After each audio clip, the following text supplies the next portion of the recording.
O bem supremo, além do bem e do mal. Capítulo 9. Muito além da felicidade e da infelicidade existe a paz. Existe diferença, mestre, entre felicidade e paz interior? Existe.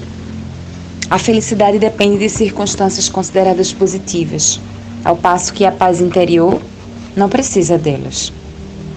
Mestre, há possibilidade de só atrairmos coisas positivas para as nossas vidas? Se a nossa atitude e nosso pensamento forem sempre positivos, só haverá situações e acontecimentos positivos, não é mesmo? Você pode afirmar com certeza o que é positivo e o que é negativo? Já fez o levantamento completo? Muitas pessoas devem ter aprendido bastante, com suas próprias limitações, seus fracassos, suas perdas, suas doenças e sofrimentos. Tudo isso ensinou-as a desfazer de imagens falsas que tinham de si mesmas, dos desejos e objetivos superficiais ditados pelo ego, e lhes deu profundidade, humildade e compaixão. Fez delas pessoas mais reais. Sempre que acontece alguma coisa negativa, há sempre uma lição embutida, embora nem sempre se perceba isso na hora. Uma doença ou um acidente pode mostrar o que há de real ou irreal em uma situação, aquilo que é importante e aquilo que não é. De uma perspectiva mais elevada, as circunstâncias são sempre positivas. Para ser mais preciso, elas não são positivas nem negativas. Elas são do jeito que são. E quando as aceitamos como são, o bem e o mal deixam de existir em nossas vidas. Só o que existe é um bem supremo, que inclui o mal. Mas, pela perspectiva da mente, existe o bem e o mal, o igual e o diferente, o amor e o ódio. É por isso que no livro do Gênesis está escrito que Adão e Eva não tiveram mais permissão para habitar o paraíso quando comeram da árvore do conhecimento do bem e do mal. Mestre, isso me parece negação e ilusão. Quando alguma coisa ruim acontece comigo ou com alguém chegado a mim, tal como um acidente, uma doença ou uma morte, posso até fingir que não é mal, mas permanece o fato de que isso é mal. Por que negar? Você não está fingindo nada, só está permitindo uma coisa ser como é. Apenas isso. Essa permissão para ser nos transporta para além da mente, com os seus padrões de resistência que geram as polaridades positiva e negativa. É um aspecto fundamental do perdão. Perdoar o presente é até mais importante do que perdoar o passado. Se perdoarmos cada momento, se permitirmos que ele seja como é, não haverá nenhum acúmulo de ressentimento a ser perdoado mais tarde. Lembre-se de que não estamos aqui tratando de felicidade. Por exemplo, quando a pessoa amada acabou de morrer, ou se sentimos a nossa própria morte se aproximar, não podemos nos tornar felizes. É impossível, mas podemos estar em paz. Pode até haver tristeza e lágrimas, mas se deixarmos de resistir, conseguiremos perceber uma profunda serenidade por baixo da tristeza, uma calma, uma presença sagrada. Isso é a emanação do ser. Isso é a paz interior, o bem que não tem opositores. E se for uma situação sobre a qual eu possa fazer algo a respeito, como posso permitir que ela exista e mudá-la ao mesmo tempo? Faça o que você tem de fazer. E enquanto isso, aceite o que é. Como a mente e resistência significam a mesma coisa para nós, aceitar aquilo que acontece nos liberta, na mesma hora, do domínio da mente e restabelece a nossa conexão com o ser. Como resultado, as costumeiras motivações do ego para agir, como o medo, a cobiça, o controle, a defesa ou a alimentação do falso sentido do ego, não vão mais funcionar. Uma inteligência muito maior do que a mente passa a dominar tudo e, com isso, uma diferente qualidade de consciência vai influenciar as nossas ações. Aceite o que quer que venha para você nas tramas do destino, pois o que se ajustaria mais adequadamente às suas necessidades. Isso foi escrito há 2000 anos por Marco Aurélio, um homem extraordinário que, além de poderoso, tinha uma grande sabedoria. Parece que a maioria das pessoas precisa vivenciar uma grande carga de sofrimento antes de abandonar a resistência e aceitar. Isto é antes de perdoar.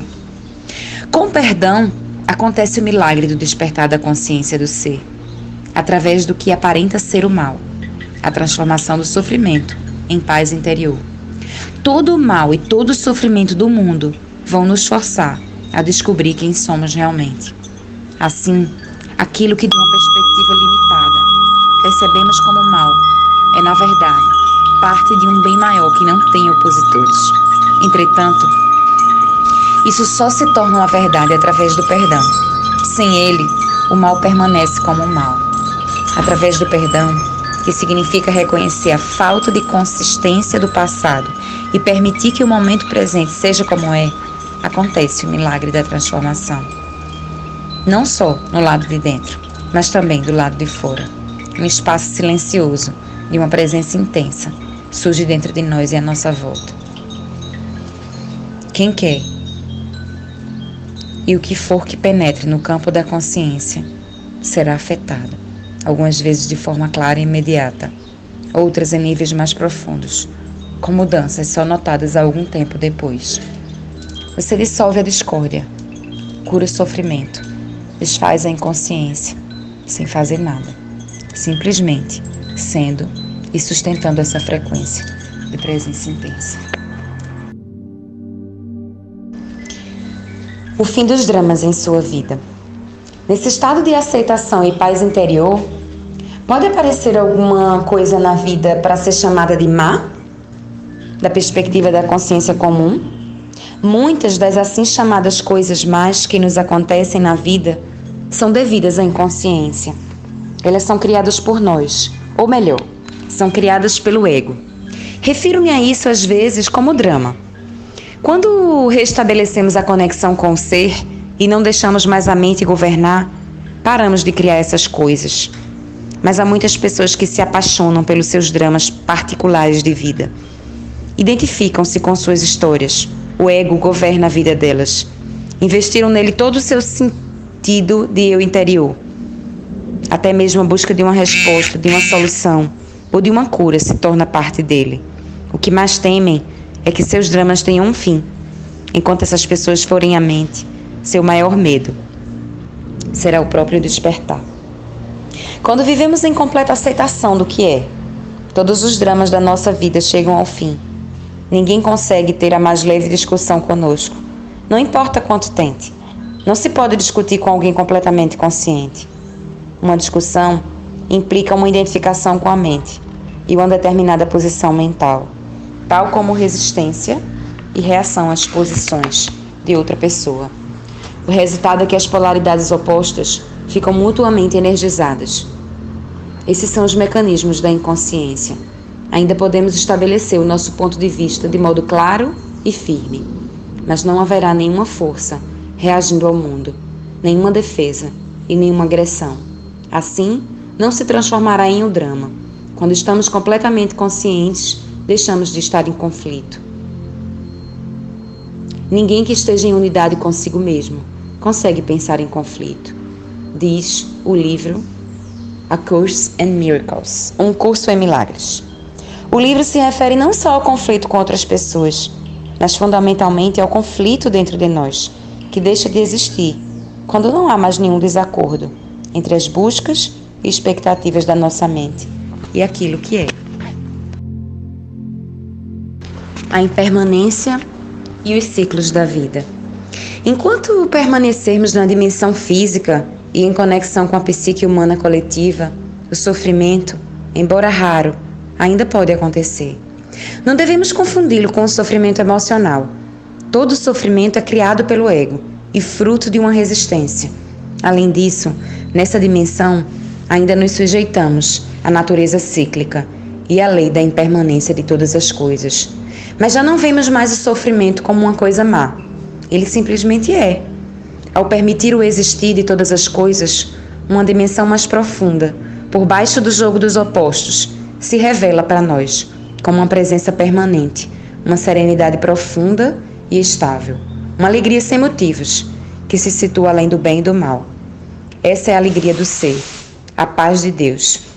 No nível da forma, existe nascimento e morte, criação e destruição, crescimento e dissolução de espécies aparentemente independentes. Podemos ver isso em tudo, no ciclo da vida de uma estrela ou de um planeta, em um corpo físico, em uma árvore, em uma flor, na ascensão e queda das nações, de sistemas políticos e civilizações, e também nos inevitáveis ciclos de lucros e perdas que temos na vida. Existem ciclos de sucesso, como quando as coisas acontecem e dão certo, e ciclos de fracasso, quando elas não vão bem e se desintegram. Você tem de permitir que elas terminem, dando espaço para que coisas novas aconteçam ou se transformem.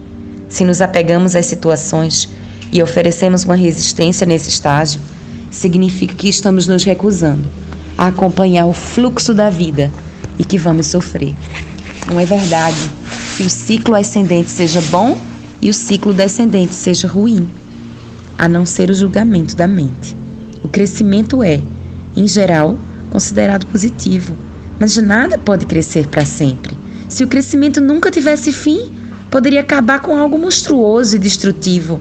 É necessário que as coisas acabem para que coisas novas aconteçam. O ciclo descendente é absolutamente essencial para uma realização espiritual. Você tem de ter falhado gravemente de algum modo, ou passado por alguma perda profunda, ou algum sofrimento, para ser conduzido à dimensão espiritual. Ou talvez o seu sucesso tenha se tornado vazio e sem sentido, e se transformado em fracasso. O fracasso está sempre embutido no sucesso, assim como o sucesso está sempre encoberto pelo fracasso. No mundo da forma, todas as pessoas fracassam, mais cedo ou mais tarde, e toda conquista acaba em derrota. Todas as formas são impermanentes.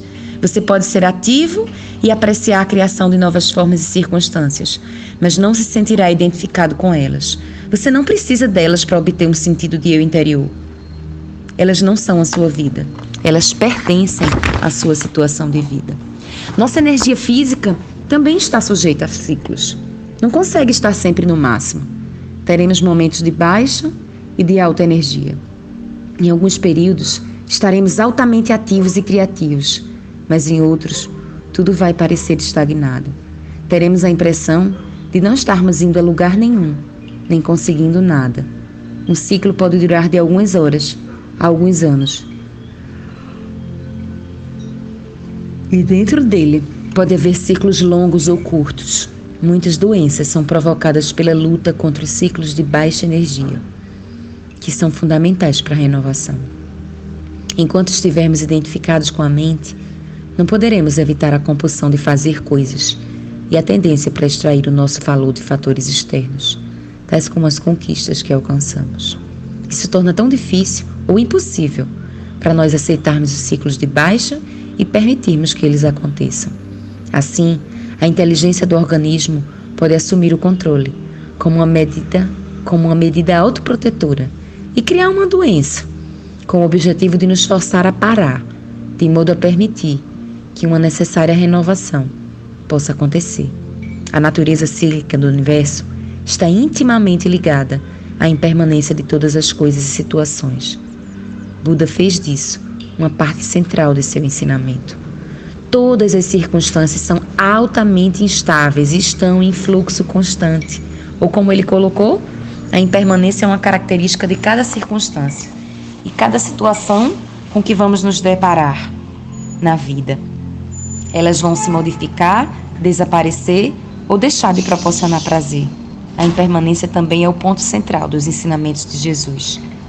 Não acumule tesouros na terra, onde as traças de ferrugem arruinam tudo, onde os ladrões arrombam as paredes para roubar. Enquanto a mente julgar uma circunstância boa, seja um relacionamento, uma propriedade, um papel social, um lugar, um corpo físico, ela se apega e se identifica com ela. Isso faz você se sentir bem em relação a si mesmo. Pode se tornar parte de quem você é, ou pensa que é, mas nada dura muito nessa dimensão, onde as traças e a ferrugem devoram tudo. Tudo acaba ou se transforma. A mesma condição que era boa no passado, de repente se torna ruim. A prosperidade de hoje se torna o consumismo vazio de amanhã. O casamento feliz e a lua de mel se transformam no divórcio infeliz ou em uma convivência infeliz. A mente não consegue aceitar, quando uma situação com a qual ela tenha se apegado muda ou desaparece. Ela vai resistir à mudança. É quase como se um membro estivesse sendo arrancado do seu corpo. Às vezes, ouvimos falar de pessoas que cometeram suicídio porque perderam a fortuna ou tiveram sua reputação arruinada. Esses são casos extremos. Outras pessoas, ao sofrer uma grande perda, tornam-se profundamente infelizes ou adoecem. Não conseguem distinguir a vida da situação de vida. Li recentemente sobre uma famosa atriz que morreu depois de 80 anos e foi ficando cada vez mais infeliz e reclusa conforme envelhecia. Ela estava identificada com uma circunstância, a sua aparência externa. No início, isso lhe deu um sentido feliz do eu interior, depois um sentido infeliz. Se tivesse sido capaz de se conectar com a vida interior, que é dissociada da forma e do tempo, ela poderia ter aceitado o desaparecimento da beleza, observando-a de um lugar de serenidade e paz. Além do mais, sua aparência teria se tornado cada vez mais transparente à luz, que brilha através da verdadeira natureza, de modo que a beleza externa não teria sumido, mas se transformado em beleza espiritual. Porém, ninguém contou a ela que isso era possível. O tipo de conhecimento mais básico ainda não está ao alcance de todos. Buda ensinou que até mesmo a felicidade pessoal é dukkha, uma palavra da língua Pali que significa insatisfação. Ela é inseparável do seu oposto. Significa que a felicidade e a infelicidade são, na verdade, uma coisa só. Somente a ilusão do tempo as separa. Isso não significa uma negatividade. É simplesmente reconhecer a natureza das coisas, para não viver atrás de uma ilusão pelo resto da vida. Nem quer dizer que você não deva mais apreciar os objetos e as circunstâncias agradáveis e bonitas, porém usá-las para procurar aquilo que não podem dar uma identidade, um sentido de permanência e satisfação. É uma receita para a frustração e o sofrimento. Toda a indústria da propaganda e a sociedade de consumo entrariam em colapso se as pessoas se tornassem iluminadas e deixassem de tentar encontrar as suas identidades através dos objetos. Quanto mais usarmos esse caminho para encontrar a felicidade, mais estaremos nos iludindo. Nada lá fora vai conseguir nos trazer satisfação, exceto por um tempo e de modo superficial. Mas talvez você precise passar por muitas decepções antes de perceber a verdade. Os objetos e as circunstâncias podem lhe dar prazer, mas também vão lhe trazer sofrimento. Elas podem lhe dar prazer, mas não trazer alegria. A alegria não tem uma causa e brota dentro de nós, como a alegria do ser. É uma parte essencial do estado de paz interior, conhecido como a paz de Deus. É o nosso estado natural, não algo porque tenhamos de lutar para conseguir. As pessoas em geral não percebem que a salvação não está em nada do que façam, possuam ou consigam. Aquelas que percebem ficam, muitas vezes, enfastiadas do mundo e deprimidas. Se nada pode lhes dar um verdadeiro prazer, será que resta alguma coisa por que se empenhar? Com que objetivo?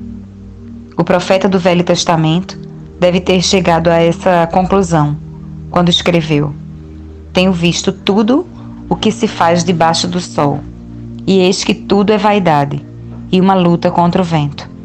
Quando você chega a esse ponto, está a um passo do desespero e um passo mais longe da iluminação. Uma vez um monge budista me disse: tudo o que aprendi nos 20 anos em que sou monge pode ser resumido em uma única frase: tudo que surge, desaparece. Isso eu sei. O que ele quis dizer foi o seguinte: aprendi a não oferecer qualquer resistência ao que é.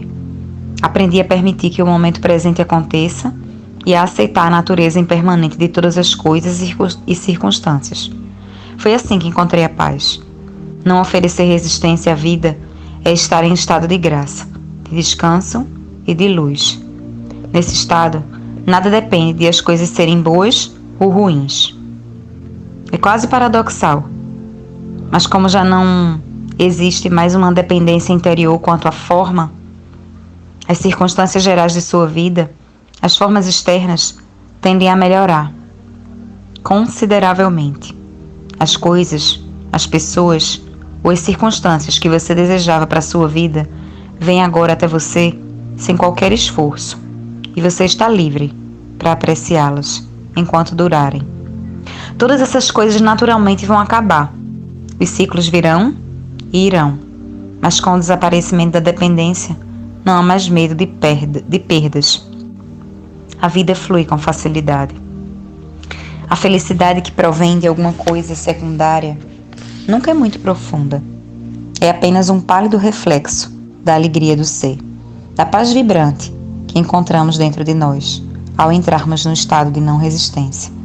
O ser nos transporta para além das polaridades opostas da mente e nos leva, libertando da dependência da forma. Mesmo que tudo em volta desabe e fique em pedaços, você ainda sentirá uma profunda paz interior. Você pode não estar feliz, mas vai estar em paz.